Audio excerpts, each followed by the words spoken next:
The apartment smelled like cheap lavender air freshener and broken dreams. I could hear Mrs. Chen's television blaring through the paper-thin walls. Some drama where everyone screamed their feelings instead of swallowing them like the rest of us. My fingers trembled as I lit the single candle I'd splurged on. Vanilla bean, because Marcus once said it reminded him of his mother's kitchen. 3 years together, and I still clung to fragments like that, hoping they'd piece together into something resembling love. The closet door hung slightly ajar, just enough for me to peek through the gap at our bedroom. Our. What a generous word for this cramped space with its water-stained ceiling and radiator that clanked like a dying animal. But it was ours, mine and Marcus's. At least I'd convinced myself it was. I pressed my back against his hanging shirts. 2 button-downs for his restaurant job, 1 blazer from Goodwill for important occasions he never defined. They smelled like cigarette smoke and the cologne I'd given him last Christmas. The cheap kind that came in a plastic bottle. My heart hammered against my ribs as I checked my phone. 10:47 p.m. He'd texted 2 hours ago, coming home early. Miss you, baby. Those 3 words had sent me spiraling into motion. I'd showered, shaved, squeezed myself into the black lingerie I'd hidden in my drawer for months, waiting for the right moment. Tonight felt right. Tonight felt like maybe we could salvage whatever was crumbling between us, like sand slipping through desperate fingers. The building groaned around me, settling into its bones. Somewhere above, footsteps echoed. Heavy. Purposeful. Not the shuffle of Mr. Park heading to his night shift. These were different. Expensive shoes against worn carpet? I thought absurdly. How could I possibly know that from sound alone? I couldn't. But I felt it. The temperature seemed to drop. My breath came out in small clouds despite the summer heat that usually turned our apartment into a furnace. Goosebumps raced up my arms, prickling the exposed skin the lingerie didn't cover. I hugged myself, suddenly aware of how vulnerable I was. Half naked, alone, hiding in a closet like a child playing games. The front door opened, not with Marcus's usual fumbling at the lock, cursing under his breath when the key stuck. This was smooth, practiced, the click of a deadbolt being professionally bypassed. My throat constricted. Through the gap, I watched shadows spill across our bedroom floor. Multiple shadows. My pulse roared in my ears, drowning out Mrs. Chen's television, drowning out everything except the primal scream of my instincts. Wrong. This is wrong.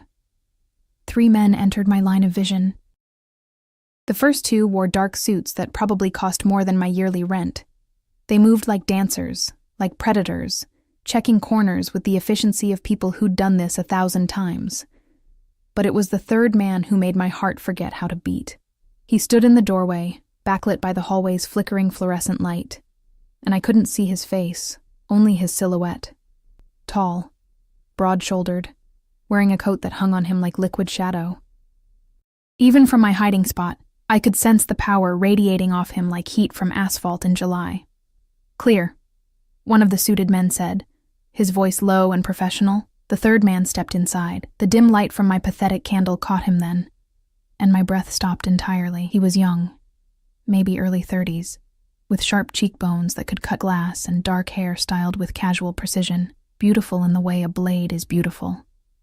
Dangerous, intentional, mesmerizing. His suit was midnight blue, tailored to perfection, and his shoes, God, his shoes gleamed like they'd never touched common ground. But it was his eyes that paralyzed me. Even from the closet, even in the inadequate light, I could see they were the color of smoke before a fire, cold, calculating. Ancient in a face too young to hold that much darkness, he surveyed the room with the detached interest of someone appraising property. His gaze swept over the sagging bed, the nightstand with its ring of water stains, the framed photo of Marcus and me at Coney Island, the only picture where we both looked genuinely happy. "This is what he chose," the man said, his voice like whiskey and midnight, smooth, but with an edge that promised violence over everything. One of the suited men, the shorter one with a scar bisecting his left eyebrow, nodded. "Marcus Delgado, confirmed he lives here with," he consulted a phone. "Emma Rose Martinez, waitress at Luciano's, 26. No family, no criminal record." My name in this stranger's mouth felt like a violation. How did they know about me? How did they know about Marcus? Where is he? The beautiful man moved deeper into the room. Each step was measured, controlled. He picked up the photo of Marcus and me, studying it with the intensity of someone memorizing faces for darker purposes. Tracker shows he's 3 blocks away, moving fast. He knows we're here. The man set the photo down carefully, almost gently. His fingers were long, elegant, adorned with a single ring on his right hand. Something heavy and old, with an emblem I couldn't make out. Clever boy, but not clever enough. My mind raced, trying to assemble puzzle pieces that didn't fit. Tracker? Marcus running? None of this made sense. Marcus worked doubles at a seafood restaurant. He complained about tips and smelled like fryer grease when he came home. He wasn't the kind of person who got tracked by men in $1,000 suits. Was he? The beautiful man walked to Marcus's side of the bed, opening the nightstand drawer with the confidence of someone who knew exactly what they'd find. He pulled out a stack of cash, more money than I'd ever seen in person, and what looked like a passport. Not Marcus's passport, a fake one. The room tilted. My fingernails dug into my palms, grounding me in physical pain because the emotional vertigo was too much. 3 years. 3 years of split rent and shared meals and promises about our future. 3 years, and I'd been sleeping next to a stranger. Boss. The scarred man approached, voice urgent but respectful. We should move. If he's running, he might. Let him run. The beautiful man's voice dropped to something that made my skin prickle with primitive fear. He can't run from what's coming. He stole from me. From me. The way he said that last word, it wasn't ego. It was fact. The kind of fact that moved mountains and ended lives. He turned then, surveying the room one final time, and his gaze landed on the closet door. On the gap. On me. Time crystallized. I couldn't move. Couldn't breathe. Couldn't even blink as his smoke-colored eyes locked with mine through that sliver of space. For one infinite second, the entire world collapsed into that connection. Predator and prey, power and helplessness. Him and me. Something flickered across his face. Surprise? Curiosity? It vanished too quickly to name. He moved toward the closet. Each footstep was a countdown. My heart slammed against my ribs so violently I was certain he could hear it. The candle's flame danced, casting wild shadows that made his approaching figure even more menacing. I pressed myself back as far as the small space allowed, Marcus's shirt swallowing me, his cologne suddenly suffocating. The beautiful man reached for the closet door handle. His hand was steady, ringed finger catching the candlelight. He pulled the door open in one smooth motion. Light flooded in. I stood there, caught, exposed in my ridiculous black lingerie that was supposed to save a relationship I now realized might never have existed. His eyes traveled down my body, not with lust, but with the clinical assessment of someone cataloging assets or liabilities. When his gaze returned to my face, I saw something shift in those smoke-dark depths. Recognition? No. Something worse. Interest. Well, he said softly, dangerously, this is unexpected. I tried to speak, but my voice had abandoned me. All that emerged was a small, broken sound, half gasp, half plea. He stepped closer. The scent of him washed over me, expensive cologne, leather, and something darker I couldn't name. Power, maybe. Violence, perhaps. It didn't matter. I was drowning in it. What's your name? His voice was gentle now, which somehow made it more terrifying. Emma. It came out as a whisper. Emma. He repeated it like he was tasting it, rolling it around to see how it fit in his mouth. Emma Rose Martinez, the waitress with no family and no criminal record. His lips curved into something that might have been a smile on anyone else. On him, it was a warning. The girlfriend who didn't know her boyfriend was a thief and a liar. Tears burned my eyes, but I refused to let them fall. I wouldn't give him that. Wouldn't give this moment the satisfaction of breaking me completely. I didn't know, I managed. I swear, I didn't know anything. I believe you. He tilted his head, studying me like I was a problem he needed to solve. Which presents me with a dilemma, Emma Rose. One of the suited men cleared his throat. "Boss, we should—" The beautiful man raised one hand, silencing him without looking away from me. "Marcus stole something very valuable from me. Money, yes, but more than that. He stole my trust, my faith in someone I treated like family." His voice hardened, each word chipped from ice. In my world, there are consequences for such betrayals. I knew what he was saying without him saying it. I'd watched enough movies, read enough books. Men like this, men who moved with security details and spoke in coded threats. They didn't forgive. They didn't forget. They eliminated problems. "Please," I breathed. "Please. I'm not part of whatever this is." "I know." He reached out slowly, giving me time to flinch away, but I was frozen. His fingers brushed my cheek, wiping away a tear I hadn't realized had fallen. His touch was surprisingly gentle, at odds with everything else about him. "But you became part of it the moment you chose Marcus Delgado, the moment you let him sleep beside you, lie to you, use you as cover for his crimes. That's not fair." "Fair?" He laughed, the sound sharp and bitter. "Emma Rose, I'm many things, but fair has never been one of them." His phone buzzed. He glanced at it, jaw tightening. "Marcus just withdrew everything from 3 different accounts. He's heading to JFK." The scarred man stepped forward. "Orders, boss?" The beautiful man's eyes never left mine. "Have the team pick him up before he reaches the airport. I want him alive. We have questions only he can answer." He paused, something calculating moving behind those smoke-colored eyes. "And bring everything from this apartment. All of it. Everything?" The man looked around our shabby bedroom with obvious confusion. "Everything," the beautiful man repeated. Then softer, almost to himself. "Including her." The world dropped away. "What?" I stumbled backward, hitting the closet wall. No, you can't." "Can't?" He stepped into the closet with me, crowding me into the corner, his presence overwhelming. This close, I could see flecks of silver in his irises, could feel the heat of his body contrasting with the ice of his demeanor. "Emma Rose, I can do anything I want. I can make people disappear. I can buy buildings and burn them down. I can rewrite reality itself, if it suits me." His hand came up, fingers threading through my hair with a gentleness that belied his words. "And right now, what suits me is keeping you close, until I understand exactly what role you played in Marcus's betrayal." "I didn't play any role," my voice cracked, desperation flooding through. I'm nobody. I'm nothing." Something dangerous flashed in his eyes. "You're not nothing, Emma Rose. You're the one thing Marcus left behind. The one thing he might actually care about more than his own survival."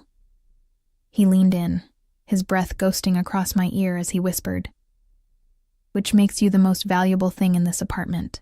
I shuddered, trapped between his body and the wall, my heart a wild thing trying to escape my chest.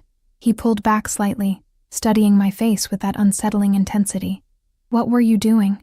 "Hiding in the closet in..." His gaze flickered down to the lingerie, something unreadable crossing his features. "This."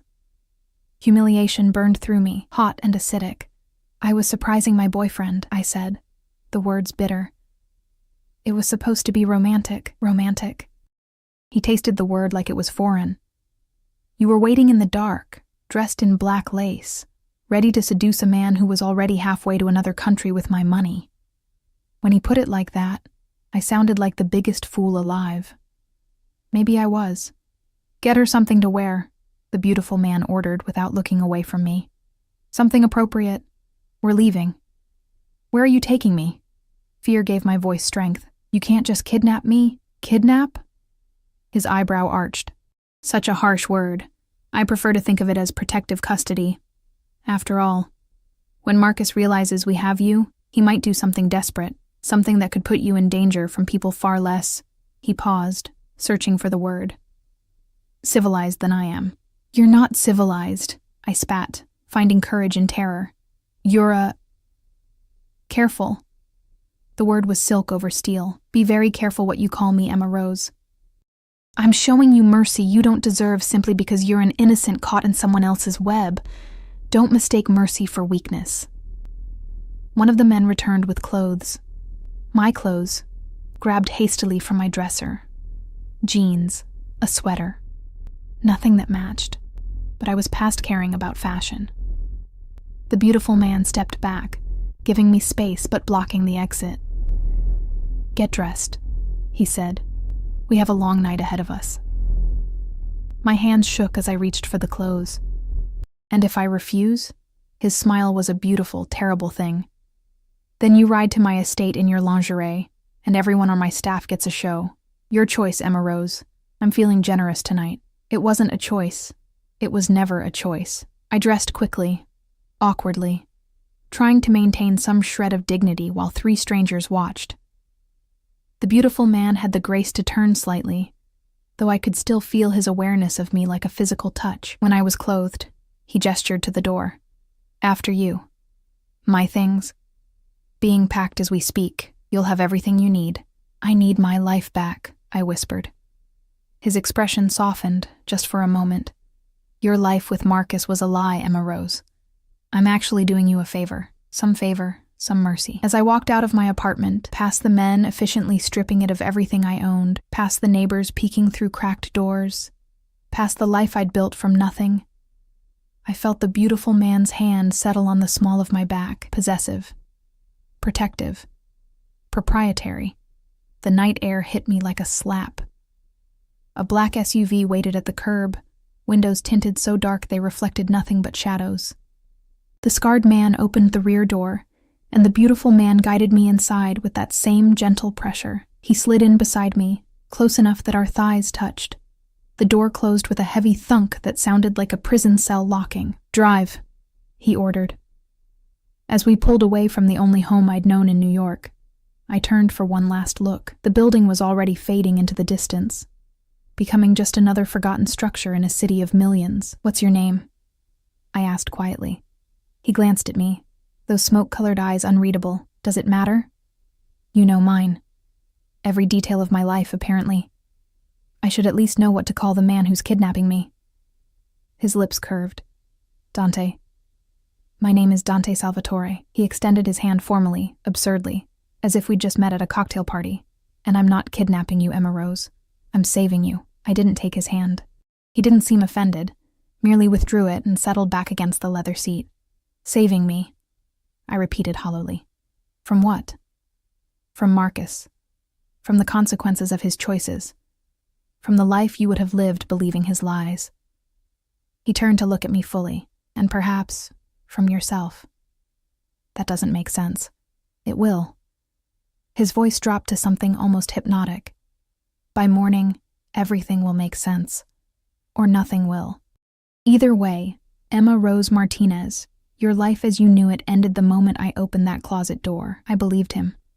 God help me. I believed every word. The SUV glided through Manhattan like a shark through dark water. Silent, predatory, untouchable. I pressed myself against the door, maintaining every possible inch of distance from Dante Salvatore, though the vehicle's interior seemed designed to make separation impossible. The leather seats were butter soft, the air conditioning perfectly calibrated, and everything smelled like money and menace. Dante hadn't spoken since his cryptic declaration. He scrolled through his phone with the casual efficiency of someone managing empires, his face illuminated by the blue glow. Occasionally he'd type something, his fingers moving with the same controlled grace that marked everything about him. Each message sent could have been a business deal or a death sentence. I had no way of knowing. I watched the city slide past my window. The bodegas still open at midnight, the groups of young people laughing outside bars. The homeless man on the corner who was always there, who I'd given my spare change to 100 times. Normal life. The life I'd been living just hours ago, oblivious to the fact that my boyfriend was a criminal and I was... what? Collateral damage? A pawn in whatever game these men played? Where are we going? My voice sounded small in the SUV's hushed interior. Somewhere safe. Dante didn't look up from his phone. That's not an answer. It's the only answer you're getting tonight. Frustration warred with fear inside my chest. I'd spent my entire life being compliant, being good, being invisible. The kind of girl who didn't make waves or ask questions. The kind of girl who accepted whatever scraps of affection came her way and called it love. But something about this moment, about being ripped from my home by a man who radiated danger like heat from a furnace, ignited something I'd buried deep. "You can't just take people," I said, louder now. "There are laws, police. I could scream." "You could." Dante finally looked at me, and the intensity in his gaze made my words die in my throat. "You could scream. You could try to run when we stop at a light. You could do a dozen desperate, foolish things." He leaned closer, and I smelled that intoxicating scent again. Leather and smoke and something darker. "But you won't. You don't know that. I do." His voice dropped to a murmur that somehow felt more dangerous than shouting. "Because you're smart, Emma Rose. Smart enough to realize that Marcus left you behind without a second thought. Smart enough to understand that right now, I'm the only thing standing between you and people who wouldn't be having this conversation. They'd simply make you disappear." "What people?" "Marcus didn't just steal from me. He stole from an organization. When word gets out that his girlfriend is still breathing, still walking around with potential knowledge about where he went, what he took." Dante shook his head slowly. "There are men in this city who would do unspeakable things to you to get those answers. Men I can't control. Men I wouldn't want to control because they're useful in their particular way." Ice flooded my veins. "I don't know anything. I believe you. They won't." His hand moved to my knee, not aggressive, almost comforting, though the heat of his palm burned through my jeans. "So, yes, Emma Rose, I'm taking you, but I'm taking you somewhere they can't reach. Somewhere you'll be protected while we sort through this mess your boyfriend created." I stared at his hand on my knee. I should have pushed it away, should have recoiled. Instead, I sat frozen, hyper-aware of every point of contact, every place where his skin touched mine through the fabric. "How long?" I whispered. "As long as it takes. That's not fair?" He smiled that dangerous smile. "We've established I don't do fair." The SUV turned onto a private road I didn't recognize, lined with trees that blocked out the city lights. We drove for another 10 minutes in silence, each mile taking me further from everything familiar. My apartment might have been small and shabby, but it was mine. My job at Luciano's might have been exhausting, but I knew every table, every regular customer, every inch of that restaurant. Now I had nothing. No home, no job, no Marcus. Not that he'd ever really been mine. Just this beautiful, terrifying man beside me and whatever fate he'd decided I deserved. The SUV finally stopped in front of massive iron gates that swung open automatically. Beyond them stretched a driveway lined with perfectly manicured hedges and old-growth trees. At the end of that driveway sat an estate that looked torn from a movie. 3 stories of pale stone and arched windows, with wings extending on either side and actual turrets catching the moonlight. "You live here?" The question escaped before I could stop it. "One of my properties." Dante stepped out, then offered me his hand. I ignored it and climbed out on my own, stumbling slightly in my haste to avoid his touch. The night air was different here, cleaner somehow, tinged with the scent of roses and fresh-cut grass. Expensive air, I thought hysterically. Even the oxygen cost more in places like this. The front doors opened before we reached them. A woman in her 50s with steel-gray hair and sharp eyes stood waiting, her posture military straight despite the late hour. She wore a simple black dress and practical shoes, and something about her reminded me of headmistresses in British novels, stern but not unkind. "Mrs. Chen," Dante greeted her. "We have a guest." Wait, Mrs. Chen? Like my neighbor Mrs. Chen? But this woman looked nothing like a guest who arrives at 1 a.m. in jeans and a sweater. The woman's gaze swept over me with clinical efficiency. Unplanned, I take it. Very. Dante's hand returned to my back, propelling me forward. "Emma Rose Martinez. She'll be staying in the East Wing. Get her settled in the Blue Room, please. She'll need clothes, toiletries, everything." "Of course, sir." Mrs. Chen's expression didn't change, though her eyes sharpened with curiosity. "And how long should I prepare for?" "Indefinitely." That single word hung in the air like a noose. Mrs. Chen nodded. "Follow me, please, Miss Martinez." I looked at Dante. some desperate part of me needing, what, reassurance, permission, an explanation that made sense of any of this? He met my gaze, and for just a moment, something almost gentle flickered in those smoke-colored eyes. "You're safe here, Emma Rose. I promise you that much. Your promises don't mean anything to me," I said quietly. "They will." He turned away, already pulling out his phone, already moving to whatever crisis or empire demanded his attention next. "Mrs. Chen will take care of you." And just like that, I was dismissed. Mrs. Chen led me through a foyer that could have swallowed my entire apartment.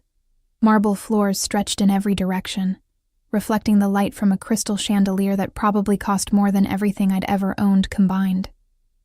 Paintings in gilded frames lined the walls. Real paintings, the kind you saw in museums, not prints from Target. "The blue room is one of our more comfortable guest suites," Mrs. Chen said as we climbed a sweeping staircase. "Private bathroom, sitting area, and a balcony overlooking the gardens. I think you'll find it adequate.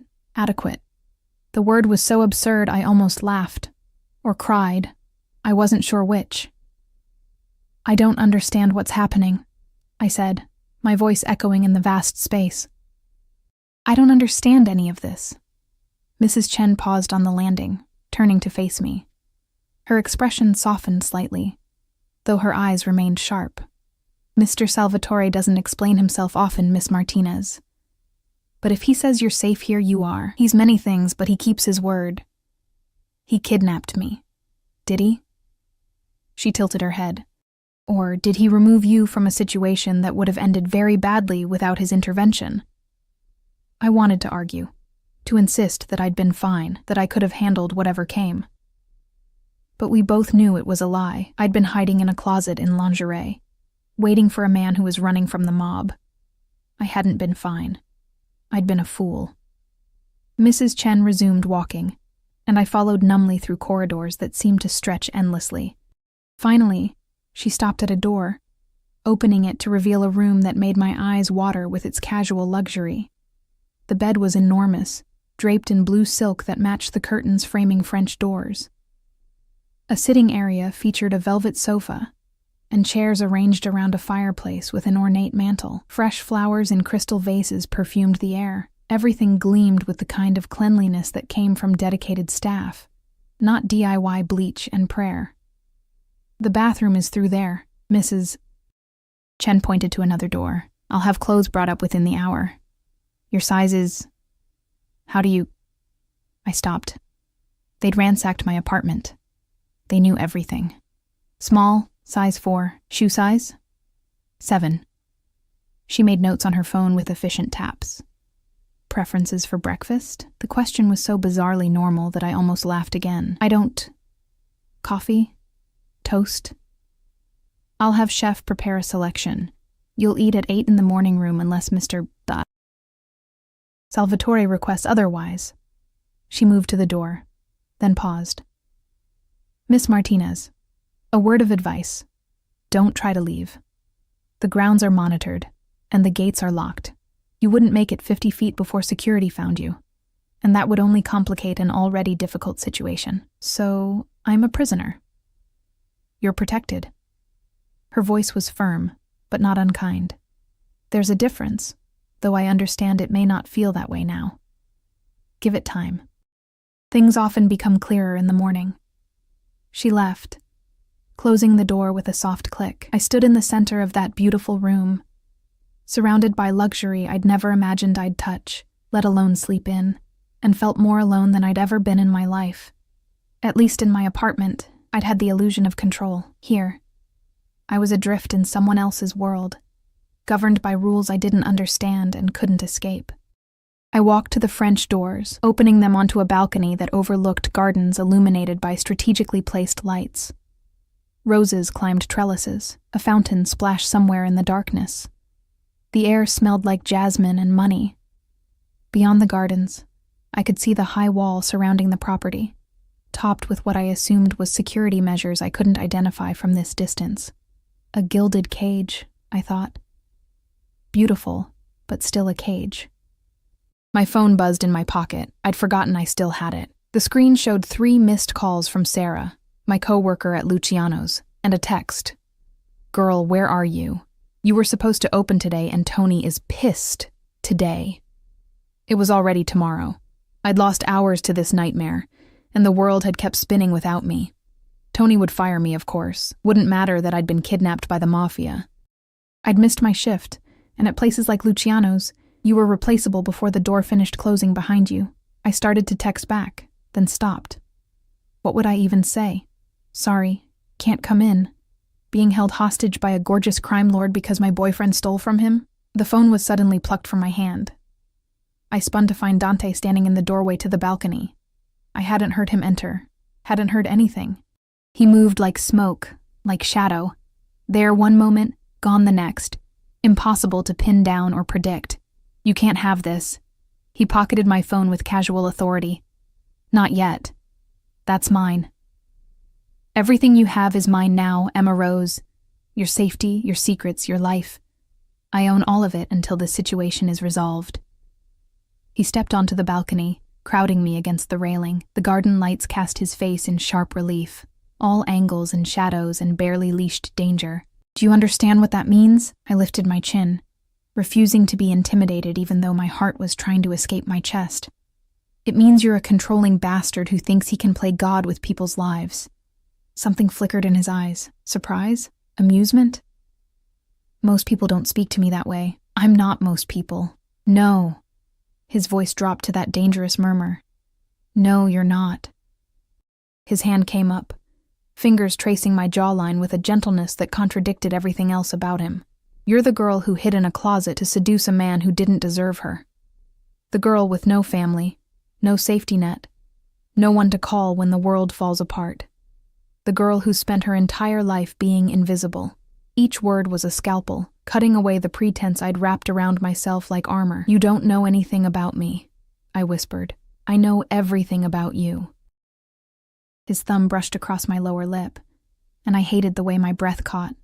I know your mother died when you were 16. Cancer. Your father drank himself to death 2 years later. I know you've been on your own since 18. Working 3 jobs to survive in a city that eats people like you for breakfast. I know Marcus was the first person in years who made you feel like maybe you weren't completely alone. His eyes bored into mine, and I know he was using you from the start. A convenient cover, a girl too grateful for scraps to ask questions. Tears burned my eyes because every word was true, and hearing it spoken aloud by this stranger who'd invaded my life made it unbearable. Why do you care? My voice broke. If I'm nobody, if I'm nothing, why not just let me go? Because you're not nothing. His other hand came up, framing my face, holding me captive with touch alone. You're the one thing Marcus cared about. The one weakness in his carefully constructed lies, which means you're valuable to me. As bait, as leverage, as insurance, as... He paused, something shifting in his expression. As someone who needs protecting whether she wants it or not. I don't need you. Yes, you do. His face was inches from mine now, his breath warm against my skin. You just don't know it yet. The moment stretched between us like a wire pulled taut. I should have pushed him away, should have screamed, fought, done anything except stand there trembling as his thumb traced patterns on my cheek that sent fire racing through my veins. I hate you, I breathed. I know. His lips curved into that dangerous smile. But you'll get over it. He released me and stepped back, leaving me cold despite the summer warmth. Get some sleep, Emma Rose. Tomorrow we have much to discuss about your boyfriend and exactly what he stole from me. I told you I don't know anything. Then you'll learn. He moved to the door, pausing to look back at me. And Emma Rose? Don't think about running. I'd find you before you made it to the gates, and I don't like chasing what's already mine. I'm not yours. His smile widened, sharp and predatory. Keep telling yourself that. Maybe by the time you realize the truth, it won't be so terrifying. He left, and this time I heard the lock click from the outside. Locked in. Trapped. Protected or imprisoned, depending on perspective. I sank onto the balcony floor, hugging my knees to my chest, and finally let the tears come. For Marcus and his lies. For my stolen life. For the girl I'd been just hours ago, naive enough to believe in love and second chances. That girl was gone. In her place was someone I didn't recognize. Someone who'd looked a monster in the eye and felt her heart race not just with fear, but with something far more dangerous. The gardens below blurred through my tears, their beauty meaningless in the face of my captivity. Somewhere in the house, Dante Salvatore was probably orchestrating Marcus's capture, planning whatever horrors awaited a man who'd stolen from the mob, and I was here, locked in a gilded cage, wearing the collar of a beautiful predator who'd decided I was worth keeping. God help me. Sunlight invaded the blue room like an unwelcome guest, dragging me from nightmares where closets became coffins and smoke-colored eyes watched me drown. I jolted awake, disoriented, my body aching from having eventually crawled into the massive bed sometime after 3 a.m. For one blissful second, I forgot where I was. Then memory crashed through me like a wave. Marcus. The men in suits. Dante Salvatore and his terrible beauty. The locked door. I sat up, sheets pooling around my waist, silk sheets that cost more than my monthly salary. Someone had entered while I slept. Fresh clothes were laid out on the velvet sofa. Designer jeans with tags still attached, a soft cashmere sweater in cream, underwear and bras still in packaging, everything exactly my size. The violation of it made my skin crawl. They'd come into my room while I was unconscious, vulnerable. They could have done anything, but they hadn't. Just left clothes and departed like ghosts. I showered in the marble bathroom with its rainfall showerhead and luxury products I couldn't pronounce, trying to scrub away the feeling of being watched, owned, catalogued. The water was perfect, not the lukewarm trickle of my apartment's ancient plumbing, but hot and pressurized and endless. I hated how good it felt. When I emerged, wrapped in a towel softer than anything I'd ever touched, a young woman in a maid's uniform was arranging breakfast on a cart by the window. "Oh!" She startled when she saw me. "I'm sorry, miss, I knocked, but you didn't answer. I'll just—" "It's fine." My voice came out rougher than intended. "What time is it?" "8:15, miss. Mr. Salvatore requested you join him for breakfast in the morning room at 8:30. She was pretty, maybe 20, with dark hair pulled into a neat bun and eyes that wouldn't quite meet mine. But I brought you coffee and pastries in case you preferred to eat here first. The smell of fresh coffee made my stomach clench with need. I couldn't remember the last time I'd eaten. Before the closet. Before everything shattered. Thank you. I moved to the cart, wrapping the towel tighter. What's your name? Rosa, miss. She bobbed slightly like a curtsy. If you need anything at all, just press the button by the bed. Someone will come immediately. Someone. Not her specifically. Just someone from Dante's endless supply of people who jumped when he commanded. Rosa, can I ask you something? I kept my voice low, conspiratorial. The doors, are they all locked from the outside? Her eyes widened with something like fear. I don't know, miss. I just work in housekeeping. She backed toward the door. I should go. Mr. Salvatore doesn't like to be kept waiting. She fled before I could say anything else. I dressed quickly in the clothes they'd provided, hating how perfectly everything fit, how expensive it all felt against my skin. The jeans hugged my curves like they'd been tailored specifically for me. Maybe they had been. Maybe Dante had people who could accomplish anything, even overnight alterations. The thought made me shudder. At 8:30 exactly, Mrs. Chen appeared to escort me downstairs. She led me through a different route than last night, past rooms filled with antique furniture and artwork that belonged in museums, until we reached a sun-drenched space overlooking the gardens. Dante sat at a table set for two, reading something on his tablet. He'd changed into casual clothes, dark jeans and a charcoal sweater that probably cost more than my monthly rent, and somehow looked even more dangerous in daylight. Morning sun caught in his dark hair and illuminated those smoke-colored eyes as he glanced up. Emma rose. He stood, gesturing to the chair across from him. I hope you slept well. I was locked in. I remained standing, like a prisoner. Like someone being protected. He pulled out my chair, waiting. Sit, eat. We have much to discuss, and I prefer not to negotiate on an empty stomach. We're negotiating? Everything is negotiation. His smile was sharp. Even kidnapping. The table held enough food for 6 people. Eggs Benedict, fresh fruit, pastries, bacon, sausage, yogurt, granola. A carafe of orange juice sweated next to what smelled like the best coffee I'd never afford. My stomach betrayed me with a loud growl. "Sit," Dante repeated, softer this time. "Please." I sat. Not because he asked, but because my knees were shaking and I needed the chair's support. He settled across from me, pouring coffee into delicate china cups that looked like they'd shatter if you breathed on them wrong. Cream? Sugar? Black. I accepted the cup, wrapping my hands around it for warmth, despite the room's perfect temperature. We ate in silence for several minutes. I tried to maintain dignity, to eat slowly like this was normal, but hunger won. The eggs were perfectly cooked, the fruit impossibly fresh, the pastries still warm from the oven. Food at my apartment had been ramen and cereal and whatever I could steal from Luciano's kitchen when Tony wasn't looking. This was obscene. "Better?" Dante asked when I'd cleared half my plate. "What do you want from me?" I set down my fork, meeting his gaze. "You said we needed to talk about Marcus and what he stole. So talk." He leaned back, studying me with that unnerving intensity. "Marcus worked for me for 3 years. Started as a driver, proved himself reliable, moved up to handling more sensitive operations. I trusted him. Something cold moved through his expression. That was my mistake. What did he take? $2 million in cash from a shipment. Bearer bonds worth another $5 million, and information, names, routes, contacts that could destroy relationships I've spent a decade building." Dante's fingers tightened around his coffee cup.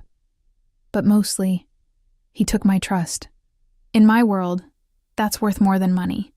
$7 million. The number was so absurd I almost laughed. Marcus, who complained about $50 bills being too hard to break, had stolen $7 million. "I don't know where it is," I said flatly. "I don't know anything about any of this." "I believe you." Dante pulled out his phone, tapping the screen before sliding it across the table. "But I need you to look at something." The screen showed a photo of Marcus, but not the Marcus I knew.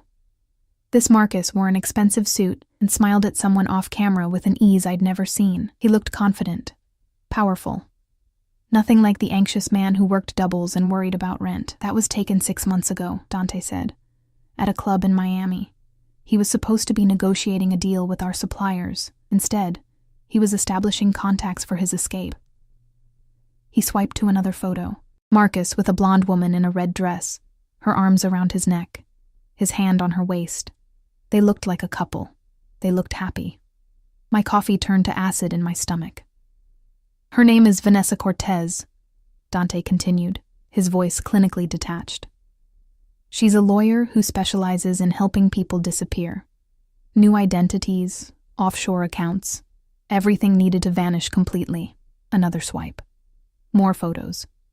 Marcus and Vanessa at restaurants I couldn't afford, on a yacht I couldn't imagine, in hotel rooms that cost more per night than my monthly rent. They've been together for 8 months. 8 months.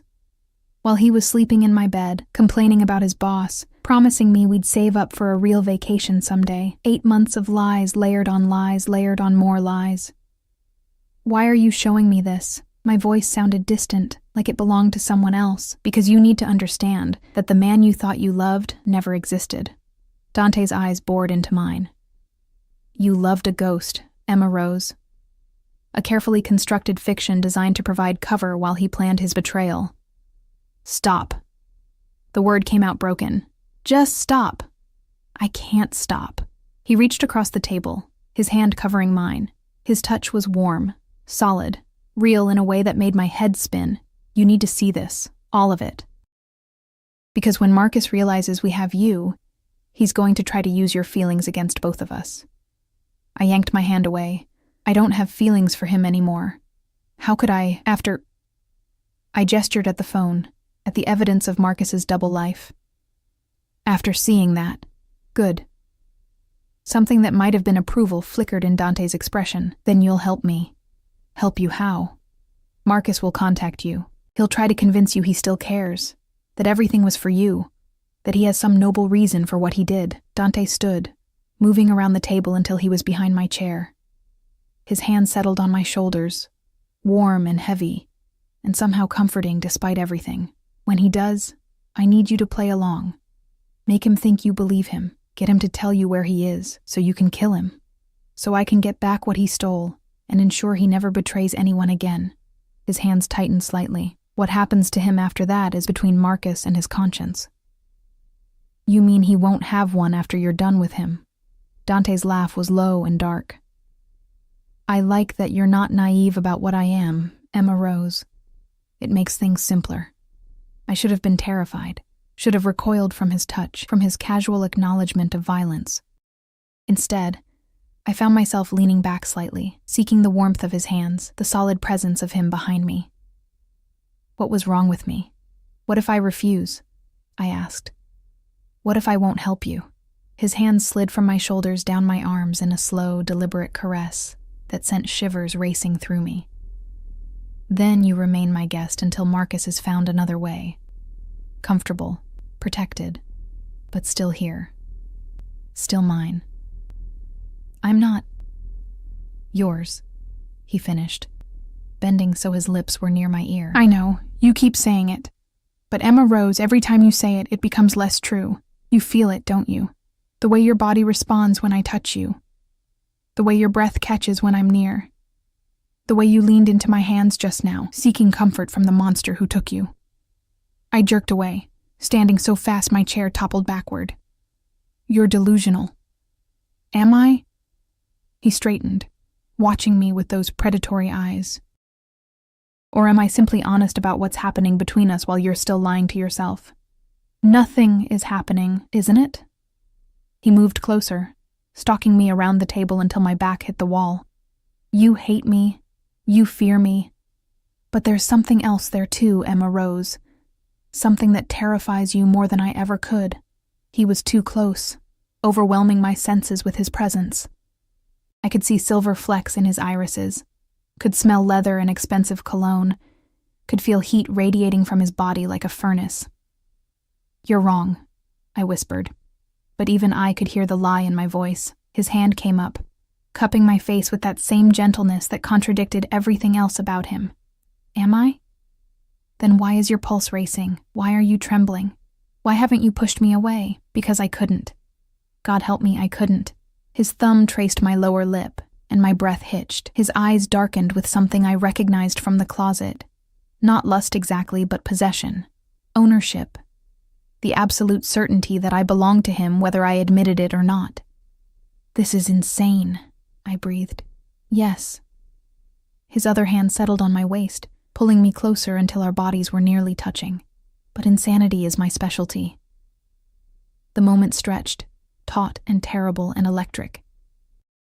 Part of me wanted him to close the distance, to kiss me, to make this twisted attraction concrete and undeniable. Another part wanted to knee him in the groin and run screaming into the gardens. I did neither. A phone rang, shattering the tension like glass. Dante's jaw tightened with frustration before he stepped back, pulling his phone from his pocket. What? His voice was sharp, commanding.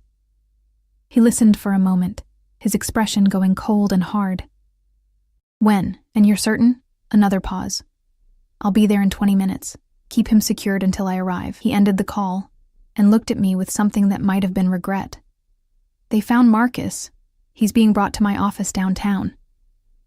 His hand cupped my face again, brief and possessive. Get dressed in something appropriate. You're coming with me.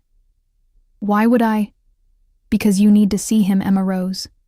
You need to see what he really is when he's cornered and desperate. You need to hear his excuses and lies without the rose-colored glasses of affection. His eyes bored into mine, and because I want him to see you standing beside me, wearing my clothes under my protection. I want him to understand exactly what he lost when he chose money over you. This isn't about me. Everything is about you now. His voice dropped to that dangerous murmur. Don't you understand? The moment I opened that closet door and saw you standing there, everything changed. Marcus doesn't get to have you. He doesn't get to use you or lie to you or pretend he cared. You're mine now, Emma Rose. The sooner you accept that, the easier this will be." He left before I could argue, his footsteps echoing through the house. I stood against the wall, heart pounding, body trembling, mind reeling from everything that had just happened. The photos of Marcus and Vanessa, the casual discussion of violence, the way Dante had touched me, the way I'd responded, the way part of me had wanted more. Mrs. Chen appeared in the doorway. "Miss Martinez, Mr. Salvatore has requested I help you select appropriate attire for downtown. If you'll follow me?" I followed numbly, a puppet on strings pulled by invisible hands. This was my life now. Following orders, wearing borrowed clothes, being escorted by strangers through a house that felt more like a museum than a home, being claimed by a man who collected people the way others collected art. In my room, Mrs. Chen laid out options. A black dress that looked like it cost more than I made in a month, matching heels that were somehow exactly my size, jewelry that gleamed with real gold and stones I couldn't name. "Mr. Salvatore wants you to look the part," she said, not unkindly. "People downtown, they need to see that you're under his protection, that you matter to him. I don't matter to him." I touched the dress, the fabric like water beneath my fingers. "I'm just leverage." "Is that what you think?" Mrs. Chen's expression was unreadable. "Miss Martinez, I've worked for Mr. Salvatore for 15 years. I've seen him with many women, beautiful women, powerful women, women who would give anything to stand where you're standing." She paused, choosing her words carefully. "I've never seen him look at any of them the way he looked at you this morning. He wants something from me." "Yes." She smiled slightly, "But perhaps not what you think." She left me to dress, and I stared at myself in the full-length mirror. The woman looking back was a stranger. Elegant, expensive, polished in ways I'd never been. The dress hugged curves I usually hid beneath baggy work clothes. The heels made my legs look endless. The jewelry caught the light like captured stars. I looked like I belonged in Dante's world. The realization terrified me more than anything else. A knock at the door made me jump. Rosa entered with a small makeup bag. "Mr. Salvatore thought you might want help with—" "I can do my own makeup," I said, harsher than intended. She set the bag down and fled. I applied makeup with shaking hands, just enough to hide the exhaustion and fear. In the mirror, the transformation was complete. I looked confident, untouchable, like someone who hadn't spent yesterday hiding in a closet waiting for a man who was already gone. Dante was waiting in the foyer, talking on his phone in what sounded like Italian. He turned when he heard my heels on the marble floor, and whatever he was saying died mid-sentence. His eyes traveled over me slowly, thoroughly, missing nothing. When his gaze returned to my face, the hunger there made my knees weak. "Bellissima," he murmured, ending his call without looking away. "You were made for this life, Emma Rose. You just didn't know it yet. This isn't my life. It is now." He offered his arm. "Ready to face your past?" I didn't take his arm. "I'll never be ready." "Good." His smile was sharp and dangerous and beautiful. The best things in life rarely come from being ready. The SUV was waiting, flanked by 2 additional vehicles filled with security. We drove through morning traffic, Dante handling business on his phone while I stared out the window at a city that felt foreign now. Every person we passed was living their normal life, unaware that the girl in the expensive car was a captive dressed in her captor's clothes. Dante's office was in a gleaming skyscraper in Midtown, the kind of building with marble lobbies and security that actually looked at your ID. We took a private elevator to the top floor, emerging into a reception area that screamed money and power. His assistant, a severe woman in her 40s, stood immediately. "He's in conference room A. Marco and Enzo are with him." "Good." Dante's hand found the small of my back. "Come, Emma Rose. Let's see what your boyfriend has to say for himself." Conference room. It had floor-to-ceiling windows overlooking Manhattan, but I barely noticed the view. Marcus sat at the table, hands zip-tied in front of him, blood crusted around his nose, left eye already swelling shut. He looked up when we entered, and his face crumpled. "Emma," he gasped. "Emma. Oh God, I'm so sorry. I never meant for you to get involved." "Shut up," Dante said calmly. He guided me to a chair at the table's head, positioning me like a queen while he stood behind me, hands possessive on my shoulders. You don't get to talk to her. You don't get to apologize. You gave up that right when you chose money over everything else. Marcus's eyes darted between us, recognition dawning. You're with him? Emma, he's a monster. He'll kill you. He saved me. The words came out before I could stop them. From the mess you created. And in that moment, staring at the man I'd thought I loved, seeing him broken and desperate and still trying to manipulate me, I realized they were true. Dante had saved me. From Marcus. From my own naivety. From a life that was always going to end badly. His hands tightened on my shoulders, and I felt his approval like heat soaking through my skin. Now then, Dante said, his voice dropping to that dangerous murmur. Let's talk about what you took from me, and what you're going to do to get out of this alive.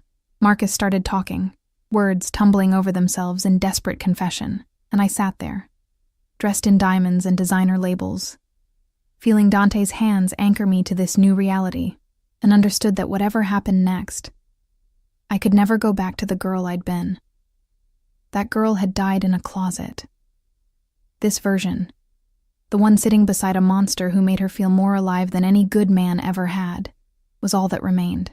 Marcus talked for 2 hours straight, his voice hoarse with desperation, words bleeding into each other as he confessed everything, the offshore accounts, the fake passports, Vanessa and her promises of a new life in the Cayman Islands. Every syllable was a knife twisting in wounds I hadn't known existed until yesterday.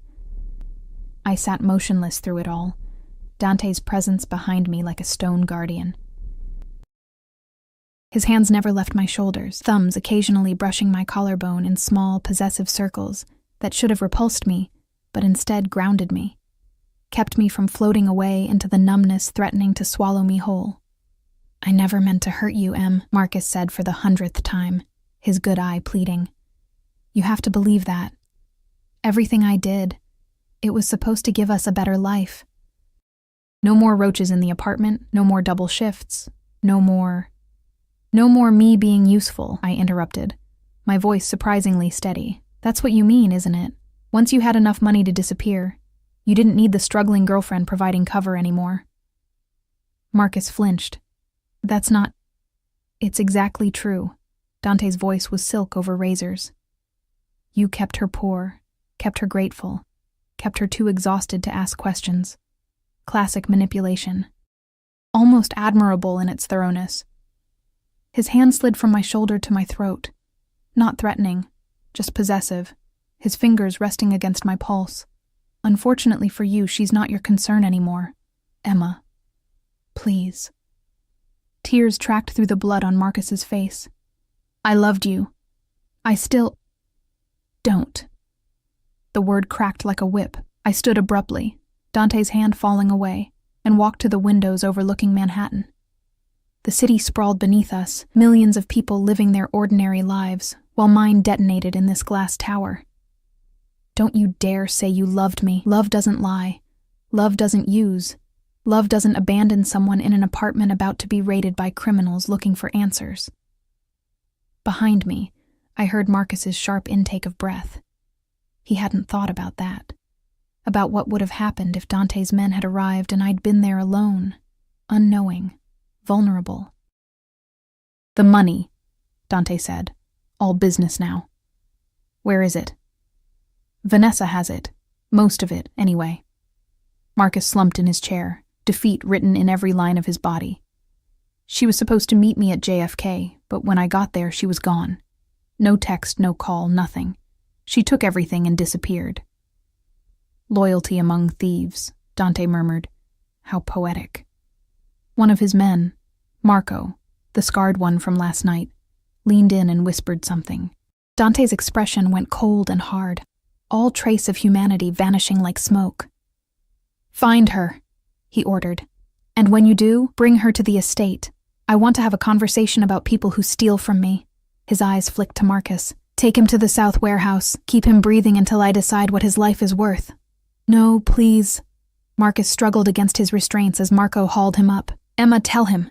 Tell him I can fix this. I can get the money back. I turned from the window, meeting his desperate gaze with nothing. No anger, no pity, no lingering affection. Just emptiness where love used to live. "Goodbye, Marcus." His screams echoed down the hallway as they dragged him away, fading until only silence remained. I stood at the window, staring at my reflection in the glass. The woman looking back was still a stranger in her expensive dress and borrowed jewels. But something had shifted in her eyes, something harder, colder, forged in the fires of betrayal and survival. "Are you going to kill him?" I asked without turning around. "Does it matter?" Dante's footsteps approached, his reflection appearing beside mine in the glass. "Would you mourn him if I did?" "No." The honesty surprised me. I'd mourn the person I thought he was. But that person never existed. No, he didn't. Dante's hand found my waist, pulling me back against his chest. We stood like that, watching our reflection. Beauty and the beast, predator and prey. Something twisted that defied easy categorization. "But you exist, Emma Rose.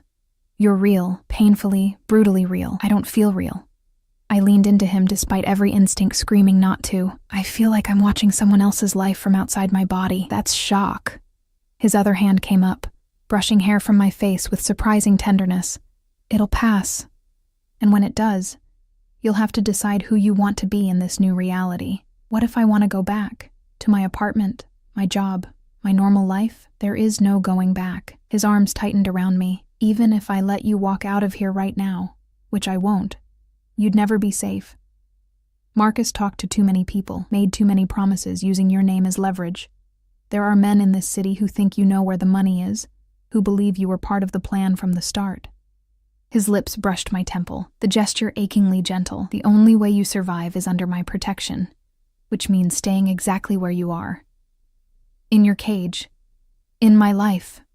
He turned me to face him, his hands framing my face. "I know you don't understand this yet, but that closet, Marcus abandoning you, me finding you, it was fate, Emma Rose. You were never meant for that small life with a small man and small dreams. You were meant for this, for me. You're insane." But my voice lacked conviction, probably. His thumb traced my lower lip, his eyes dark with hunger that had nothing to do with violence. "But I'm insane about you. From the moment I saw you standing there in that closet, terrified and beautiful and so goddamn vulnerable, something shifted in me, something I didn't know could shift anymore. You don't know me. I know everything about you." His forehead pressed against mine, our breath mingling. "I know you take your coffee black because cream and sugar cost extra, and you couldn't justify the expense. I know you walk 40 blocks to save subway fare. I know you give your tips to the homeless man on your corner, even when it means going hungry yourself. I know you're kind and brave and loyal to people who don't deserve it." His hands tightened on my face, "and I know that under all that softness is steel. The kind of steel that survives. The kind that thrives when given the right environment.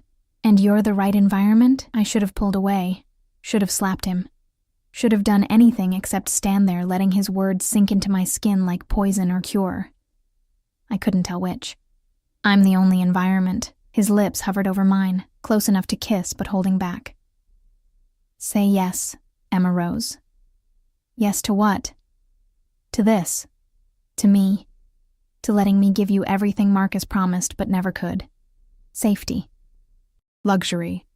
A life where you never have to count pennies or work yourself to exhaustion or settle for men who don't see your worth." His eyes burned into mine. "Say yes to being mine in truth, not just by circumstance." The word trembled on my lips. Yes, God help me.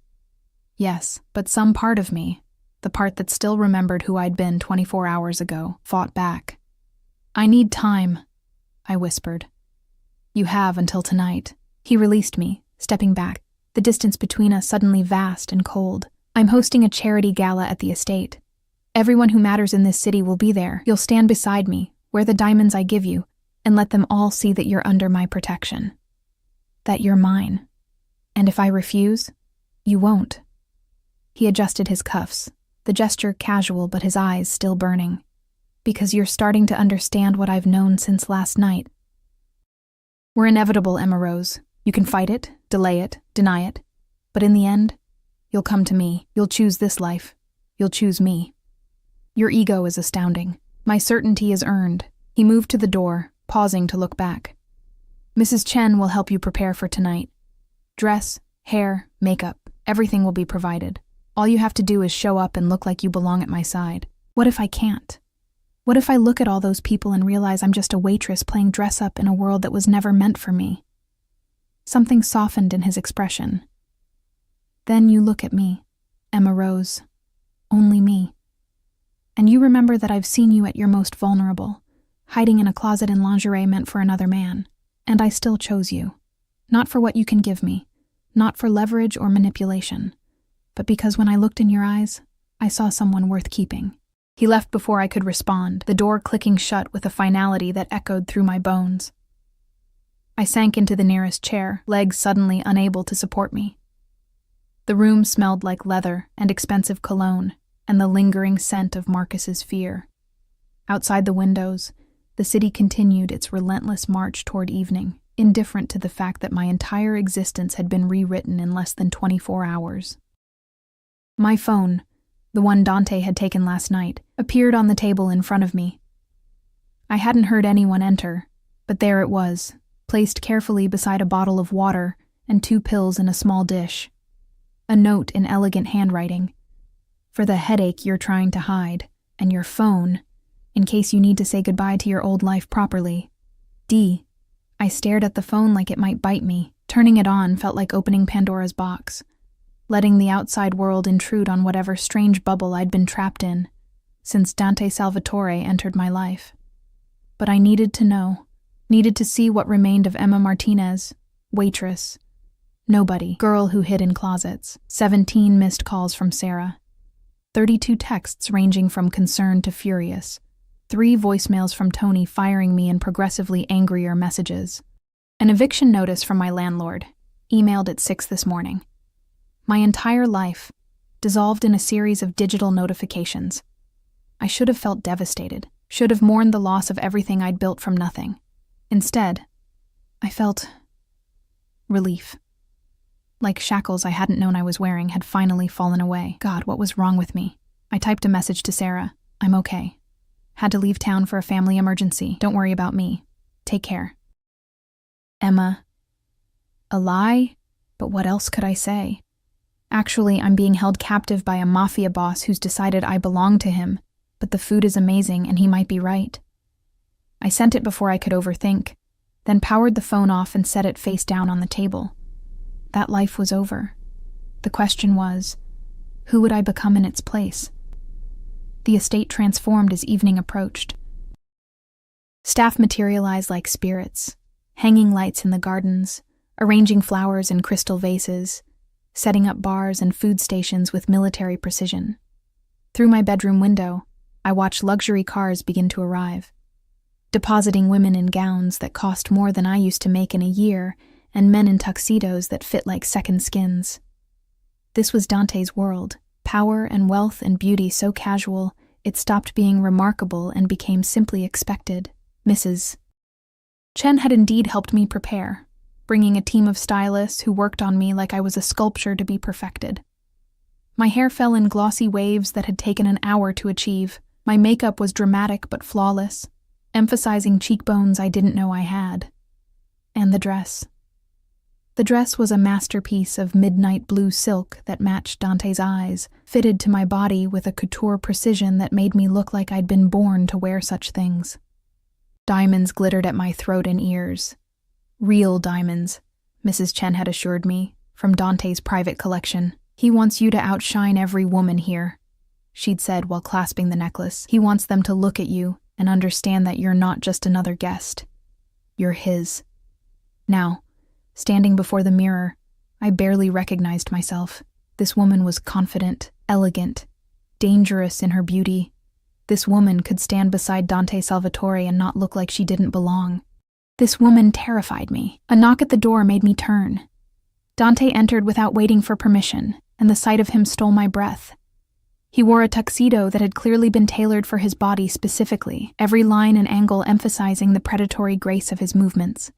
His hair was styled back, revealing the sharp planes of his face, and his eyes. His eyes devoured me whole. Cristo, he breathed, stopping just inside the door. You're devastating. Mrs. Chen and her team did all the work. No. He crossed to me in 3 long strides, his hand settling on my waist. They simply revealed what was always there. You're magnificent, Emma Rose. You always were. You just needed someone to see it. His proximity made thinking difficult. The scent of him, that intoxicating blend of leather and smoke and something uniquely him, wrapped around me like a drug. His hands on my waist burned through the silk, branding me with their heat. I don't know if I can do this, I whispered. Face all those people. Pretend I'm someone I'm not. You're not pretending. His hand came up, tilting my chin so I had to meet his eyes. This is who you are, Emma Rose. This is who you've always been, trapped in a life too small to contain you. Tonight, you step into your truth, and I'll be beside you every moment. Why? The question burst out, desperate and raw. Why do you care? Why me, out of all the women you could have? His smile was slow, predatory, heated, because you're the only one who doesn't want to be here. Every other woman in this house tonight would kill to stand where you're standing. But you'd run if I let you. You fight me at every turn. You challenge me, question me, refuse to be impressed by wealth or power. His thumb brushed across my lips. You make me work for it, Emma Rose, and I haven't had to work for anything in a very long time. So this is a game to you. This is everything to me. The intensity in his voice made me shiver. You just don't know it yet. Before I could respond, he stepped back and offered his arm. Ready? No. Perfect. His smile turned sharp. The best performances come from being terrified. We descended the grand staircase together, his hand possessive on my waist, my heart thundering so loud I was certain everyone could hear it. The main hall was filled with people who looked like they'd stepped from magazine pages. Beautiful, powerful, dripping with the casual arrogance of the wealthy. Every eye turned to us as we reached the bottom of the stairs. Dante! A silver-haired man in his 60s approached, champagne in hand. Wonderful party as always. And who is this stunning creature? Emma Rose Martinez, Dante said, his hand tightening on my waist. Emma Rose, this is Senator Morrison. He occasionally pretends the law applies to men like me. The senator laughed, but his eyes assessed me with the calculation of a man used to cataloging assets and liabilities. Charmed, my dear. How do you know our Dante? She doesn't need to know me, Dante said smoothly. She simply needs to be mine. The possessiveness in those words sent electricity down my spine. Around us, I felt the attention sharpen, women's eyes narrowing with jealousy, men's gazes flickering with interest, and then away when they saw Dante's expression. We moved through the party like royalty, Dante introducing me to judges and businessmen, socialites and politicians. Each conversation was a performance, with him playing the gracious host and me playing. What? The mysterious new girlfriend, the trophy, the latest acquisition. You're doing beautifully, Dante murmured during a lull, his lips near my ear. See how they look at you? Like they can't quite figure you out. You're a puzzle they desperately want to solve. I don't want to be a puzzle. Too late.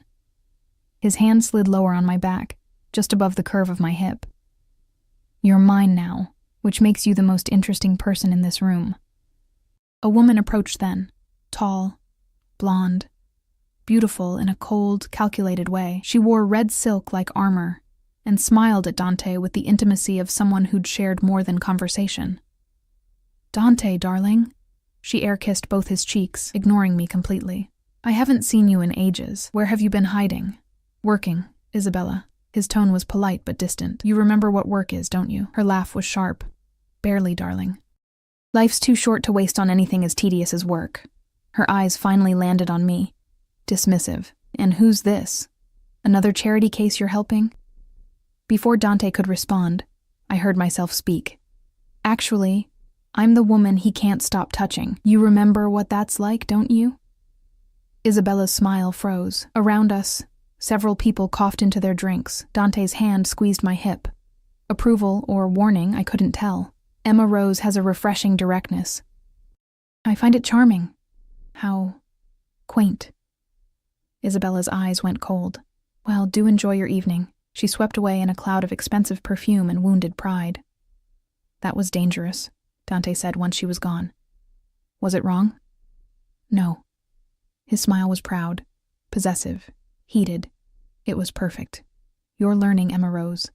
Learning that you don't have to shrink yourself for anyone. Not anymore.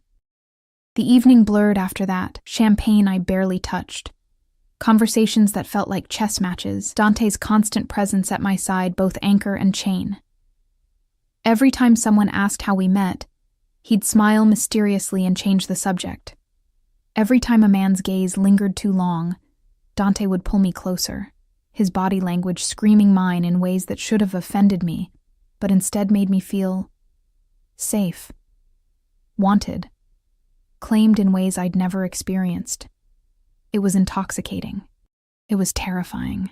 It was everything I'd never known I wanted. As midnight approached, Dante led me away from the crowd to a private terrace overlooking the gardens. The party continued inside, muted now by distance and glass, leaving us alone under stars that seemed brighter here than in the city. "You survived," he said, pulling me against him. "You more than survived, you conquered. I insulted one of your guests. Isabella needed insulting. She's been insufferable since our brief association ended 3 years ago." His hand settled on my waist, thumbs tracing small circles through the silk. "Besides, watching you defend your territory was the highlight of my evening. It's not my territory, isn't it?" He turned me to face the gardens, his body pressed against my back, his arms wrapped around me. "Look at this, Emma Rose. Look at what could be yours. Not just the estate, not just the wealth, but the freedom, the power, the life where you never have to compromise or settle or accept less than you deserve, and all I have to do is belong to you. All you have to do is choose me." His lips brushed my neck, sending shivers racing through me. "Choose this life. Choose safety and luxury and me worshiping you the way Marcus never could. Choose to stop fighting what we both know is inevitable." I closed my eyes, overwhelmed by sensation, his heat, his scent, the way his body fit against mine like we'd been designed to connect. The garden below was beautiful, the party inside full of people who'd accepted me as one of them, and the man holding me was offering everything I'd never dared dream of wanting. "What if I'm not strong enough?" I whispered. "What if I can't be who you need me to be?" "You already are." He turned me in his arms, his eyes burning in the moonlight. "You just need to stop being afraid of your own power." His lips claimed mine before I could respond. Not gentle, not asking permission, but demanding everything. I melted into him, my hands fisting in his jacket, my body arching against his as the kiss deepened into something that erased thought and left only feeling. When he finally pulled back, we were both breathing hard. "Say yes," he commanded. "Say you're mine." And God help me, with the taste of him still on my lips and his eyes dark with possession, I whispered the word that would seal my fate. Yes. The word hung between us like a promise or a curse. I couldn't tell which. Dante's eyes blazed with triumph, and something darker, more primal. His hands tightened on my waist before he claimed my mouth again, this kiss slower but no less devastating. I tasted victory on his tongue, felt ownership in the way his fingers threaded through my carefully styled hair, destroying hours of work and not caring. When he finally released me, I was trembling. "Come." He took my hand, pulling me back toward the house. "We're done with the party, but your guests can entertain themselves." His stride was purposeful, possessive, his grip on my hand unbreakable. "I've played host long enough. Now I want what's mine." We moved through the crowd like smoke, Dante dismissing attempts at conversation with curt nods. I caught glimpses of curious faces, Isabella's venomous glare, the senator's knowing smirk. They all understood what was happening. The host claiming his prize, disappearing into the night with the mysterious woman who'd appeared from nowhere. Let them watch. Let them wonder. I was done caring what anyone thought. Dante led me upstairs, past my blue room, down corridors I hadn't explored. We stopped at double doors at the estate's far end, his private wing, I realized, his sanctuary. "Last chance to run, Emma Rose." He turned to face me, his thumb tracing my swollen lips. "Once you walk through these doors with me, There's no going back. You'll be mine in every way that matters. Say the word, and I'll take you back to your room, leave you untouched, give you more time to... No. The word came out stronger than I felt. No more time. No more running. I choose this. I choose you. Something fierce and possessive flared in his eyes. Then welcome home.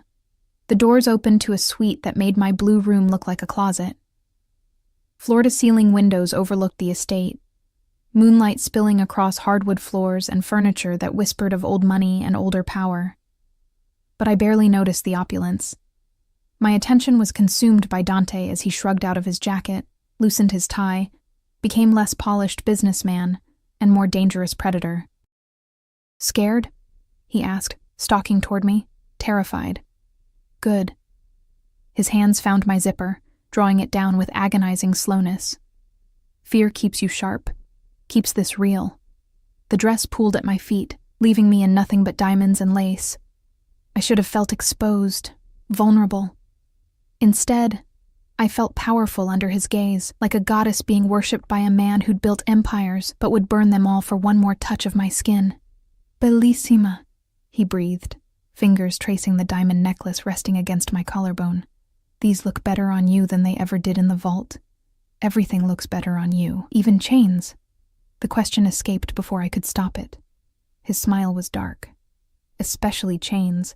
But Emma Rose, the chains between us, they bind both ways. You think you're the only one caught in this? I've been yours since I opened that closet door and saw you standing there, vulnerable and fierce and so goddamn beautiful it hurt to look at you. His hands framed my face. You've haunted me every moment since. Made me question everything I thought I wanted. Made me realize that all the power and wealth in the world means nothing if I can't share it with you. That's insane. I told you. Insanity is my specialty. He kissed me again. Slower this time. Deeper. Like he was trying to memorize the taste of my surrender. But this? Us? This is the sanest thing I've ever done. Hours later, I woke to sunlight streaming through unfamiliar windows, and Dante's arm heavy across my waist. For a moment, panic clawed at my throat. Where was I? What had I done?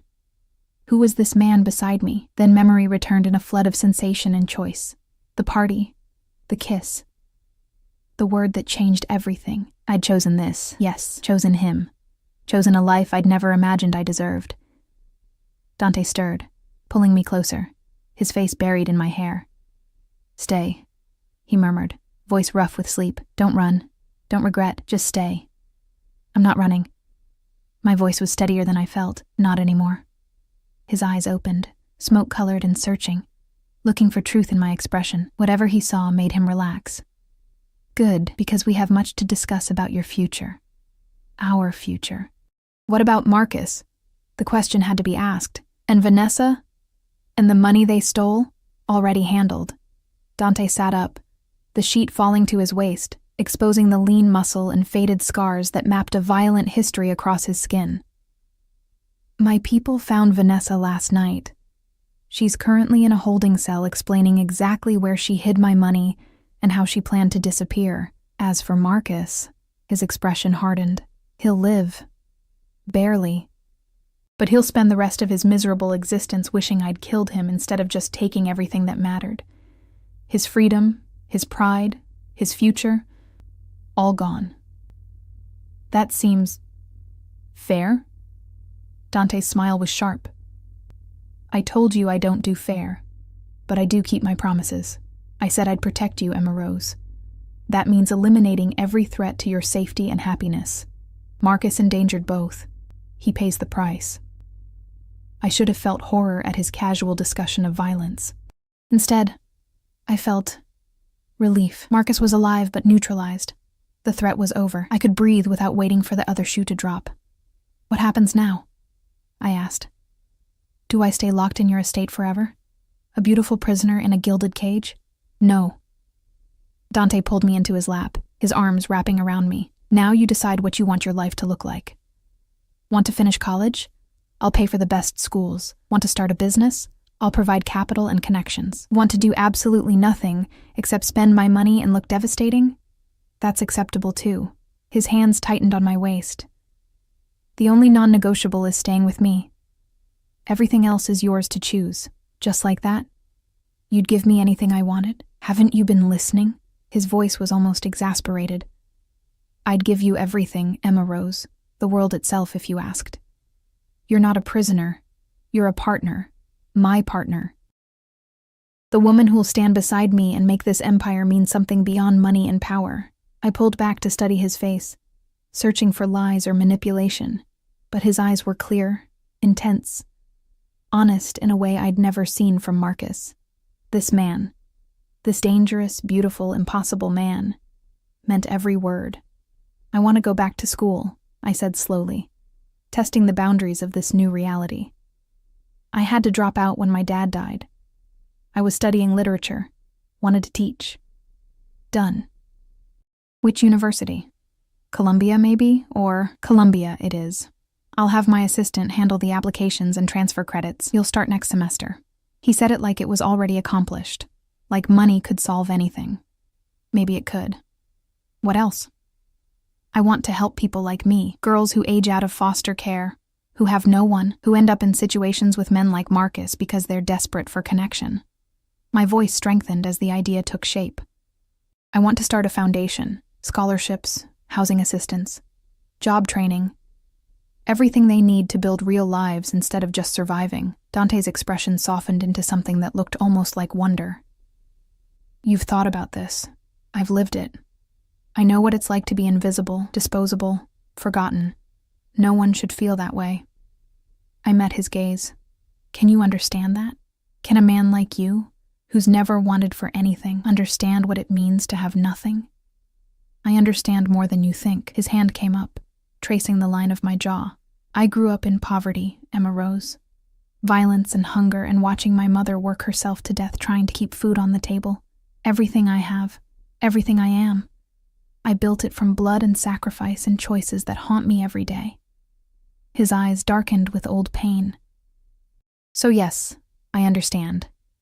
And yes, I'll help you build something that matters, something that turns suffering into purpose. Tears burned my eyes at the rawness in his voice. This man, this terrifying predator who'd stolen me from my life, understood loss and hunger, and fighting for survival. We weren't so different, him and me, just different choices made in the face of impossible circumstances. Thank you, I whispered. Don't thank me yet. Running a foundation means dealing with bureaucracy, donors, people who'll test your patience and question your motives. His smile was wry. Think you can handle that? I handled you, didn't I? His laugh was genuine, surprised. You did. You do. Better than anyone. He kissed me softly, tenderly, without the desperation of last night. My fierce Emma Rose, my partner, my home. A knock at the door interrupted the moment. Mrs. Chen's voice filtered through. Mr. Salvatore, I apologize for the intrusion, but there's an urgent matter requiring your attention. Dante sighed, pressing his forehead to mine. Duty calls. Empire doesn't run itself, unfortunately. He stood, pulling on clothes with efficient grace. Stay here. Rest. I'll have breakfast sent up, and we can continue planning your future when I return. Our future, I corrected. His smile was brilliant. Our future. He left, and I settled back into the massive bed, surrounded by expensive linens and the lingering scent of him. Through the windows, I could see the estate grounds stretching endlessly. Gardens and fountains and carefully manicured perfection. My home now. My life. The thought should have terrified me. Instead, it felt like coming home after wandering lost for years. 3 months later, I stood in the main hall of the newly opened Martinez Foundation, watching young women file through for our first orientation. They looked how I'd felt 3 months ago, scared, hopeful, uncertain if this was real or just another disappointment waiting to happen. Welcome, I said, my voice carrying through the space. I know you're wondering if this is legitimate, if we're really here to help. I know because I was you. 6 months ago, I was working multiple jobs, living in an apartment with roaches, dating a man who lied about everything. I know what it's like to feel invisible. They listened, These girls who'd been forgotten by the system, and I saw myself in every face. This foundation exists because someone saw me when I was at my lowest. Someone gave me a chance to build something real, and now I'm giving you that same chance. I gestured to the staff, social workers, counselors, mentors I'd personally vetted. We're here to help you find housing, finish school, start careers, build lives you actually want to live.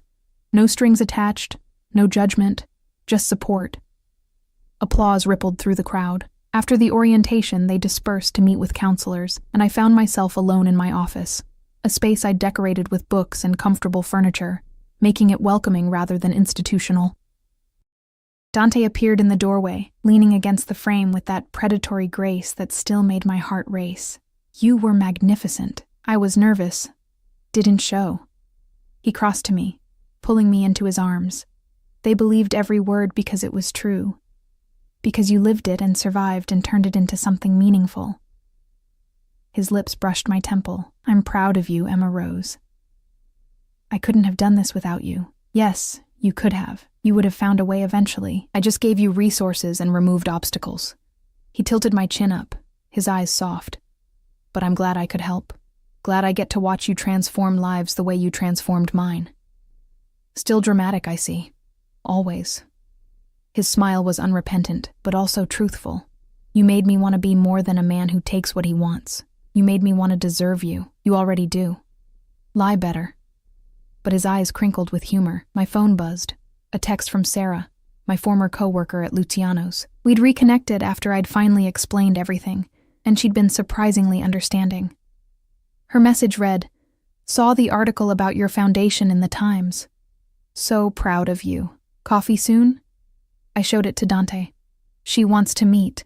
Then meet. You don't need my permission to see friends, Emma Rose. You're not a prisoner. I know. But I like checking with you anyway. I wrapped my arms around his neck. Partners, remember?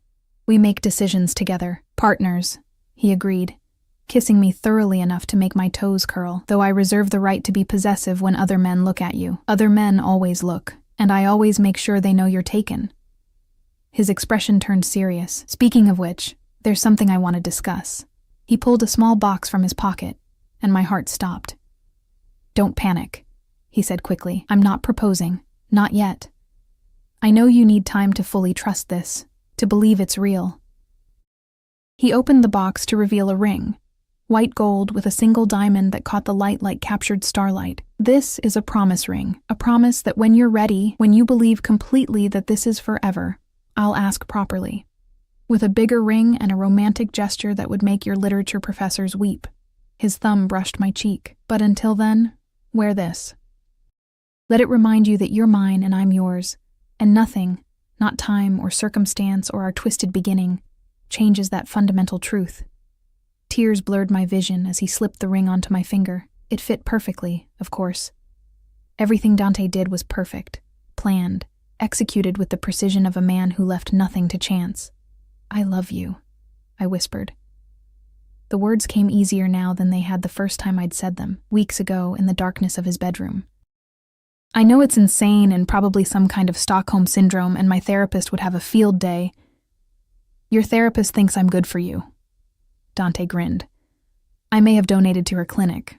Purely coincidental. You bribed my therapist? I ensured she had the resources to help women like you.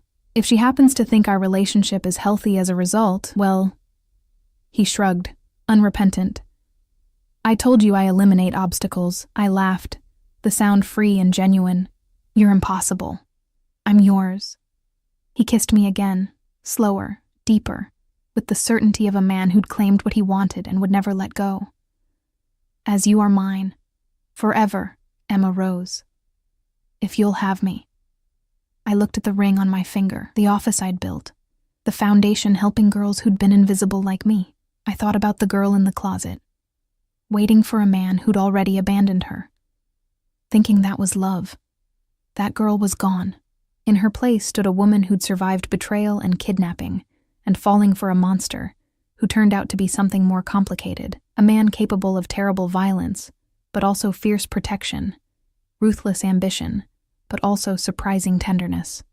A man who saw me when I was nothing, and decided I was everything. "I'll have you," I said, rising on my toes to meet his kiss. "Today, tomorrow, forever. I'll have you, Dante Salvatore, my monster, my savior, my home." "Our home," he corrected against my lips. "Everything I have is ours now." And in that moment, surrounded by the foundation I'd built, and the man who'd given me the means to build it, I finally understood what Mrs. Chen had tried to tell me that first night. Dante kept his promises. He'd promised to protect me, and I was safe. He'd promised to give me everything, and my life overflowed with purpose and passion. He'd promised I'd understand eventually, and now I did. Sometimes salvation comes from the most unexpected places. Sometimes the monster turns out to be the hero. Sometimes you have to lose everything to find what you were always meant to have. And sometimes, hiding in a closet waiting for the wrong man leads you directly to the right one, even if he is a beautiful, dangerous, impossible mafia boss who looked at a girl with nothing and decided she was worth everything. 6 months later, epilogue. The wedding was small, intimate, nothing like the massive society affair everyone expected. Just close friends, Mrs. Chen crying in the front row, and Rosa beaming as she handed me my bouquet. Dante had wanted to give me the world, but I'd insisted on something simple. "You're already my world," I'd told him. "I don't need 300 witnesses to prove it."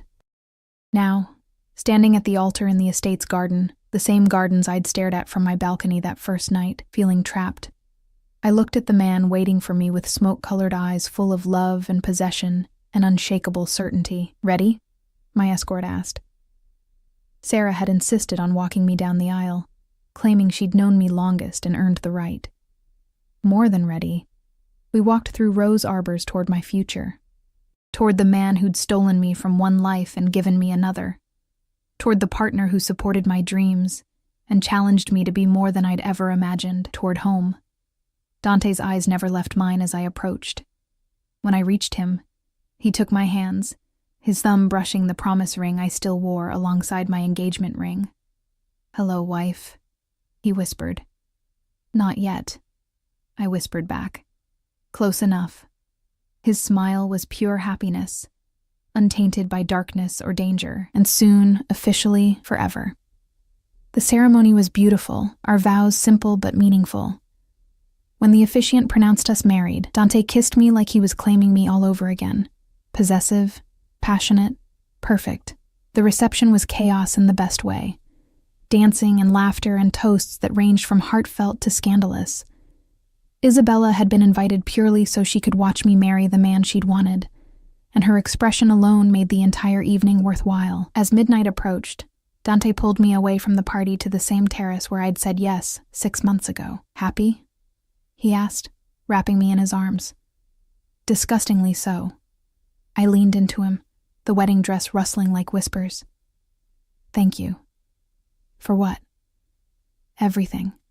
Opening that closet door, seeing me, choosing me, giving me this life." "Emma Rose Salvatore," he said, testing my new name. "You gave me more than I gave you. You gave me purpose beyond power. You made me want to be worthy of something good." His hand settled over my heart. "You made me human again. You were always human, just hurt and hiding it behind expensive suits and dangerous threats." "Maybe." He kissed my forehead. "But you healed me anyway, made me believe in things I'd thought were fairy tales. Love, partnership, home." Music drifted from the party, and Dante pulled me into a slow dance under the stars. We swayed together, perfectly matched. No longer predator and prey, but partners in every sense of the word. "Any regrets?" he asked quietly.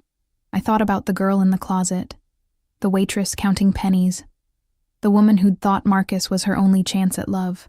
I thought about how far I'd traveled from that moment to this one. Not a single one. "Good." His arms tightened around me. "Because I'm never letting you go, Emma Rose. You're mine forever, and you're mine. Always was," he murmured against my hair. "From the moment I opened that door and saw you standing there, beautiful, terrified mine, I was yours. I just had to convince you of it. Consider me convinced." We danced until the music faded and the guests departed until only us remained under the stars in the gardens of our home. The estate that had been a prison had become a sanctuary. The man who'd been a captor had become a husband. The life that had been stolen had become chosen. And the girl who'd hidden in a closet waiting for someone to find her? She'd found herself instead. Sometimes the best love stories start in the darkest places. Sometimes you have to lose everything to gain what you never knew you needed. Sometimes the monster is the hero, the cage is freedom, and the ending you never saw coming is the one you were always meant to have. This was mine, and it was perfect.